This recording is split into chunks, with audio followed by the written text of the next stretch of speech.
বাংলাদেশ জাতীয়তাবাদী দল বিএনপির ভারপ্রাপ্ত চেয়ারম্যান তারেক রহমানের প্রত্যাবর্তনের খবরে উৎফুল্ল ফরিদপুরের নেতাকর্মীরা। তাকে স্বাগত জানাতে সড়ক ও নৌপথে হাজার হাজার নেতাকর্মী ছুটছেন রাজধানীর পথে। তারা মনে করেন, তারেক রহমান ফিরলে শুধুমাত্র নেতাকর্মীরাই সুসংগঠিত হতে পারবেন এমন নয়, বদলে যাবে ভোটের চিত্র। এ নেতার আগমনে পুনরুদ্ধার হবে গণতন্ত্র, সুরক্ষিত থাকবে দেশের স্বাধীনতা ও সার্বভৌমত্ব। আওয়ামী লীগের দীর্ঘ ১৭ বছরের শাসনামলে হামলা, মামলা আর নির্যাতনের শিকার হয়ে দুঃসহ জীবন কাটিয়েছেন ফরিদপুর বিএনপি ও অঙ্গ সংগঠনের নেতাকর্মীরা। গত ৫ আগস্ট পট পরিবর্তনের পরে ফ্যাসিস্ট বিদায় হলে ঘরে ফেরেন এসব নেতাকর্মী। কিন্তু দলের ভারপ্রাপ্ত চেয়ারম্যান তারেক রহমান দেশে না ফেরায় এক ধরনের শূন্যতায় রয়েছেন নেতাকর্মীরা। তবে তারেক রহমান ২৫ ডিসেম্বর দেশে ফিরছেন, এমন খবরে স্বস্তি ফিরেছে দলটির নেতাকর্মীদের মধ্যে। সংগ্রামী বন্ধুরা, তারেক রহমান ফিরে দেশে আসতেছে। ইতিমধ্যে ফরিদপুর জেলা বিএনপি ঘোষণা দিয়েছে, আমরা প্রায় ৪০,০০০ নেতাকর্মী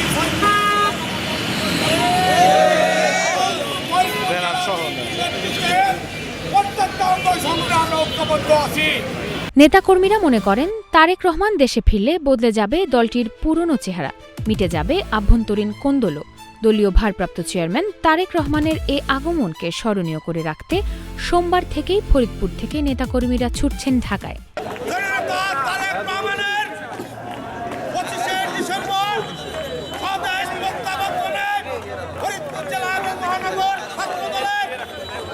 এদিকে বিএনপির সিনিয়র নেতা ও মনোনীত প্রার্থীরা বলছেন, বিএনপির ভারপ্রাপ্ত চেয়ারম্যানের আগমনে পাল্টে যাবে ভোটের হিসাব নিকাশও। তারেক রহমানের আগমনের খবরের বাঁধভাঙা উচ্ছ্বাসের ঢেউ নেতাকর্মীদের ছাড়িয়ে পৌঁছে গেছে সাধারণ মানুষের কাছ পর্যন্ত, যার প্রভাব পড়বে ভোটের মাঠে। তারেক রহমানের এই প্রত্যাবর্তন হবে ঐতিহাসিক এবং নজিরবিহীন।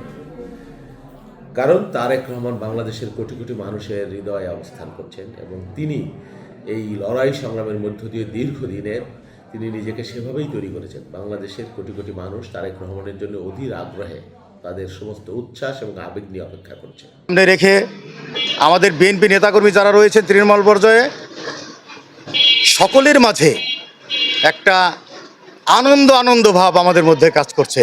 জনাব তারেক রহমান দীর্ঘ 18 বছর পরে বাংলাদেশে আসবেন।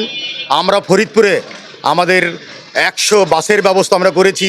কেউ মাইক্রো গাড়ি নিয়ে যাবে, কেউ আপনার প্রাইভেট কার নিয়ে যাবে, কেউ ট্রেনে যাতায়াত করবে, কেউ 23 তারিখে যাবে, কেউ 24 তারিখে যাবে, কেউ 25 তারিখে যাবে। প্রত্যেকেই কিন্তু ইতিমধ্যে আনন্দ মিছিলও করেছেন।